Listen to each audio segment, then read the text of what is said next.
Every time you feel drawn to someone, there's a calculated psychology at work.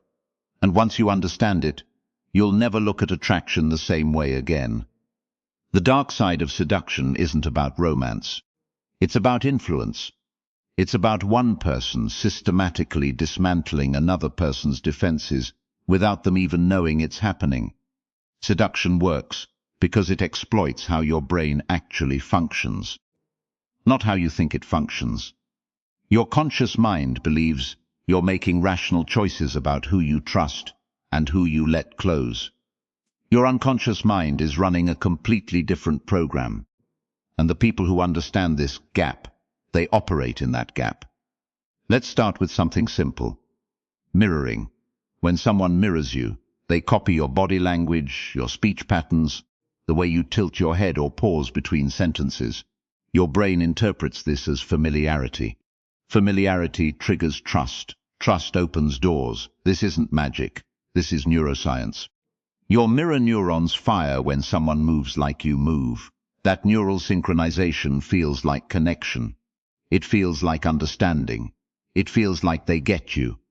But here's the thing. They're not mirroring because they understand you. They're mirroring because they studied you. They watched how you sit. They listened to your cadence. They noted what makes you lean in. And then they became a reflection of all of it.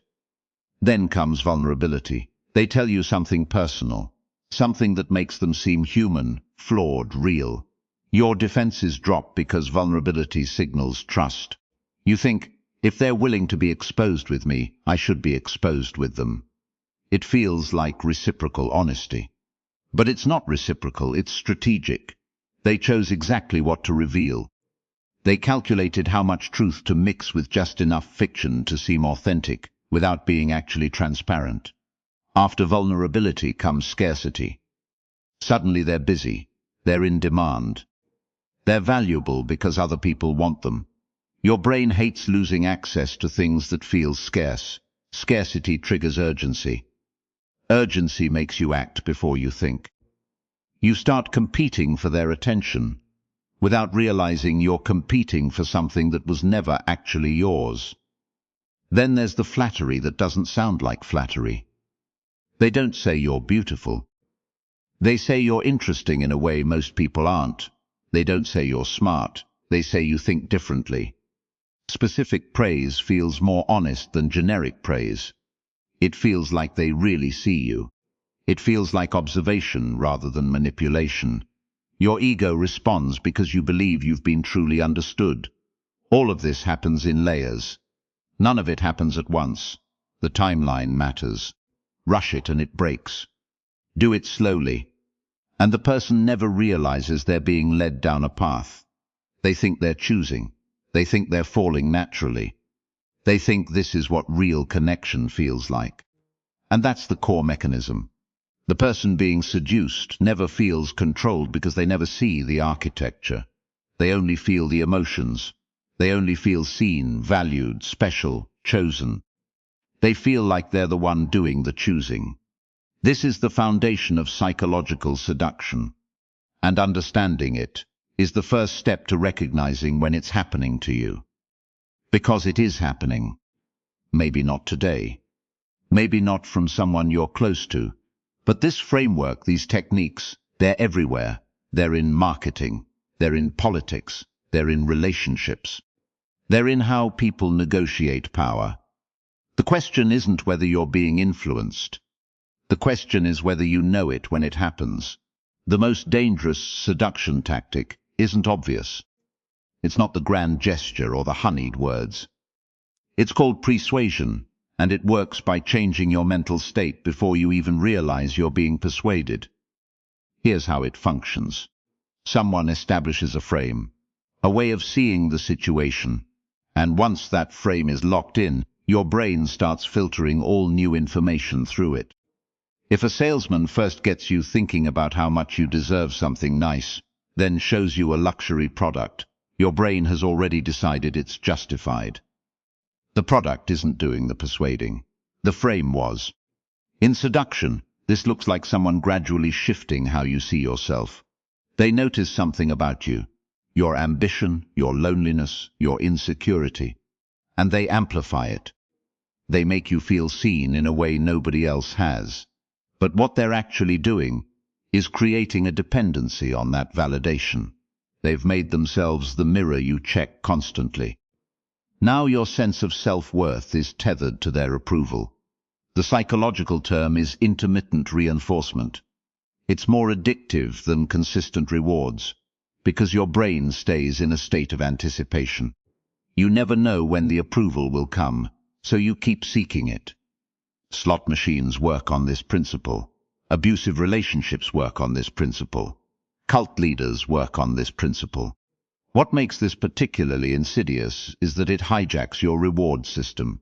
Your dopamine, the neurotransmitter linked to motivation and desire, spikes not when you get what you want, but when you're uncertain about getting it. So the person controlling you has an incentive to keep you guessing. Warmth followed by coldness. Intimacy followed by distance. You become neurologically addicted to the uncertainty itself. Then there's the principle of reciprocity. If someone does something for you, you feel obligated to return the favor.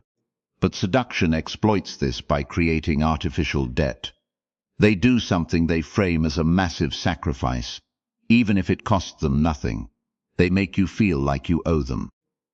And now you're operating from a position of guilt rather than choice. The really sophisticated manipulators layer this with something called the foot-in-the-door technique. They get you to agree to something small first, almost insignificant. Once you've said yes to the small thing, your brain categorizes you as the kind of person who says yes to this. So when they ask for something bigger, you're more likely to comply, because it's consistent with how you now see yourself. And underneath all of this runs a current of isolation. Every good seducer, whether romantic or otherwise, slowly separates you from your support network. They position themselves as the only person who truly understands you. Everyone else is jealous, threatened, or just doesn't get it. Now you're dependent on them for social connection and validation simultaneously. The neuroscience here is clear. When you're isolated and uncertain and seeking approval, your prefrontal cortex, the part of your brain responsible for critical thinking, goes offline. You're operating from your limbic system, which is emotional and reactive. You're not thinking clearly. You're feeling your way through, and feelings are exactly what they're controlling. This is why awareness is your only real defense. You need to notice when your mental state is being shifted before the frame locks in. You need to recognize intermittent reinforcement when it's happening. You need to maintain connections outside the relationship, so you have reality checks. You need to stay suspicious of anyone who positions themselves as your sole source of understanding or validation. Because once the framework is built, once the dependency is established, getting out becomes psychologically difficult even when you know it's wrong. And this is where it gets darker. Because now that person has structural control, they move into what psychologists call the isolation phase. They don't need to convince you anymore that they're right. They just need to make sure you never hear anything that contradicts them. It starts subtle. Your best friend mentions something that disagrees with what this person told you, so they plant doubt. They say things like, "I'm just looking out for you." But people who say that usually don't understand what we have. Now your friend becomes a threat to the relationship. Your family becomes a threat. Anyone with a different perspective becomes suspicious. You start cutting people off, not because you decided to, but because staying connected to them creates this constant low-level anxiety. Every time you see them, you're waiting for the contradiction. Every conversation feels like a test, so you drift away. And the person who isolated you, they're still there. They're still the framework. They're still the one who explains reality. This is called cognitive isolation, and it's devastatingly effective, because the person being isolated doesn't realize it's happening. You think you're making your own choices. You think these people just weren't right for you anyway. You think the relationship is special precisely because nobody else gets it. But here's what's actually happening. Your information diet has been completely controlled.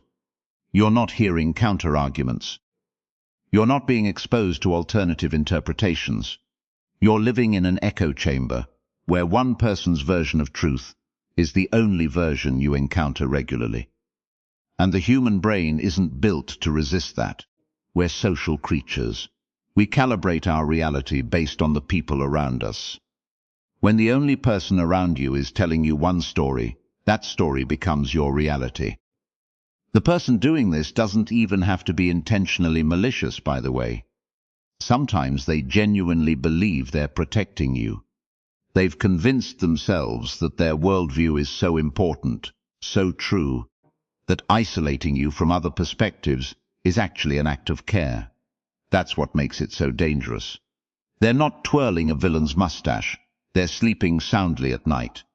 And you, the person being isolated, you're experiencing something that feels like love, because this person is paying attention to you. They're investing in you. They're creating a world where you matter. The fact that this world is getting smaller and smaller, that it's collapsing down to just the two of you, doesn't feel like a trap. It feels like intimacy. This is the mechanism. This is how control becomes invisible. This is how someone can be systematically dismantling your autonomy while you're interpreting it as devotion. The isolation isn't forced. It's incentivized. It's made to feel like the right choice, the only choice, the loving choice. And once you're truly isolated, once the dependency is complete and the framework is unshakable, because there's nobody left to challenge it, the person holding the framework can start asking for things. They can start making demands. They can start treating you in ways that would have been unacceptable before. And you'll accept it because by now, your entire sense of what's normal has been rewritten. And this is where the real damage happens.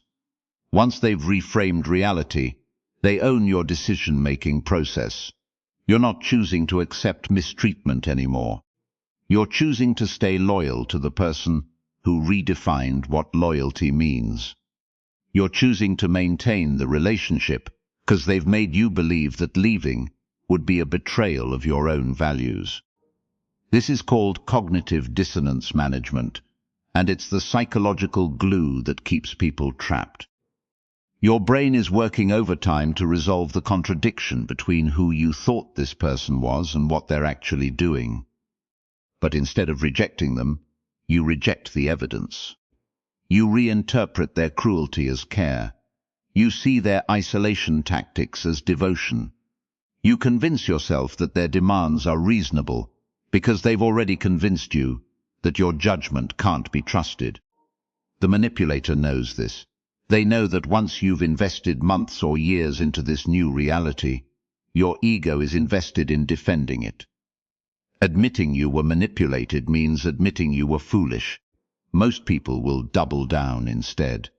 They'll stay, they'll comply, they'll make excuses to friends and family. They'll actually defend the person who's controlling them. Here's what makes this particularly insidious. The person being manipulated genuinely believes they're making free choices. They think they're staying because they love this person. They think they're complying because it's the right thing to do. They don't see the framework. They don't see the boundaries that were systematically dismantled. They only see their own decisions, and those decisions feel authentic because they're being made from inside the distorted reality that was built for them. This is why victims often can't leave even when they want to. It's not just emotional attachment. It's that their entire internal compass has been recalibrated. The person manipulating them has become their reference point for what's normal, what's acceptable, what's real. Walking away feels like betraying themselves, not like escaping someone else's control. And the manipulator reinforces this constantly. They'll tell you that nobody else understands you like they do, that other people are jealous of what you have, that the outside world is hostile and only they can protect you. They're not just isolating you from other people. They're isolating you from alternative frameworks, alternative ways of seeing the situation. They're making sure that their version of reality is the only version available to you. The psychology here is deliberate. Whether the manipulator learned these tactics consciously or developed them through their own damaged history, the effect is the same. They've created a closed loop where you're psychologically dependent on them for your sense of reality. You can't trust your own judgment because they've systematically undermined it. You can't trust other people because they've positioned themselves as your only true ally. You're trapped not by chains but by your own mind, which they've carefully rewired to keep you exactly where they want you. That's the cage. And the worst part is you built it yourself while they held the blueprint. So what do you do when you recognize these patterns? First, understand that awareness is your antidote. The moment you see the mechanism, it loses half its power. These tactics only work in darkness. They rely on you not knowing what's happening. Second, trust your discomfort. If something feels off, if you feel smaller around someone, if you're constantly second-guessing yourself, those are signals, not weaknesses. Signals your instincts are trying to protect you, even when your rewired mind is telling you to stay. Third, rebuild your external references. These manipulators work by isolating you from other perspectives. Start talking to people outside that relationship, not to complain, to reality check. What do your friends think? What would you tell a friend in this situation? Distance creates clarity. Fourth, document patterns if you're in a situation you need to escape, not obsessively, just factually. Dates, conversations, outcomes. When your mind has been systematically undermined, documentation becomes your external memory. It's harder to gaslight yourself with evidence. And finally, understand that leaving isn't failure, it's diagnosis. If you've been in a relationship where someone was systematically controlling your perception, your choices, your sense of self, that wasn't love. Love doesn't require you to abandon your own judgment. Love doesn't position someone as your only safe harbor. Love doesn't work through isolation and doubt. The people who use dark psychology in relationships are counting on shame to keep you silent. They're counting on you feeling stupid for not seeing it sooner. They're counting on you protecting them even after they've harmed you. Don't do that. You weren't stupid. You were targeted. There's a difference. The human mind is incredibly vulnerable to influence when someone knows exactly which buttons to push. That's not a character flaw, that's biology. But knowing how these tactics work, knowing the architecture of psychological control, means you can recognize it in real time, in future relationships, in friendships, even in how you talk to yourself. Because sometimes the person controlling your mind is you, running old scripts written by someone else. The takeaway is this: your judgment isn't broken, it was hijacked. And the moment you understand how, you can take it back. Trust that instinct that brought you here. Trust that something felt wrong, and trust that you're capable of rebuilding your own internal compass. You don't need permission to leave. You don't need to be sure they meant harm. You don't need to understand why they did it. You just need to decide that your own mind is worth protecting. That's where your power actually lives.